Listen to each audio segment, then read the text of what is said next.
বৌমা, এই যে বাড়িঘর দেখছো, এখন থেকে এগুলো সব দায়িত্ব তোমার। তুমি যেভাবে চালাবে আমরা সেইভাবেই চলবো।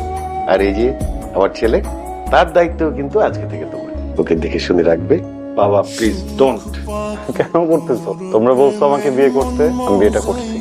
একটা মানুষের উপরে যতটুকু প্রেশার দেওয়া যায় তোমরা দিছো, আমি একটাও কথা বলিনি। আর আমি যদি ওখানে কথা বলতাম তোমাদের মান সম্মান কিছুই থাকতো না। আমি আমার ফ্যামিলি মান সম্মান বাঁচাইছি, তোমরা এখন একটু আমাকে বাঁচতে দাও প্লিজ। রোহান, বৌমাকে নিয়ে আজকে একটু শপিং এ যাবি? তোমার অফিসে আছে, কাজের অনেক প্রেশার। প্রেশার?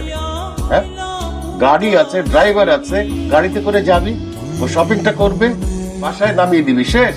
তোমাকে বললাম তো অফিসে প্রেশার বাবা। তুমি বাসায় আছো না, তুমি নিয়ে যাও। আমি পারবো না। এটা পারবি না, আমি জানতাম। ঠিক আছে, তোর যেতে হবে না। বৌমা, তুমি ওই চেয়ারে বসো। কেন?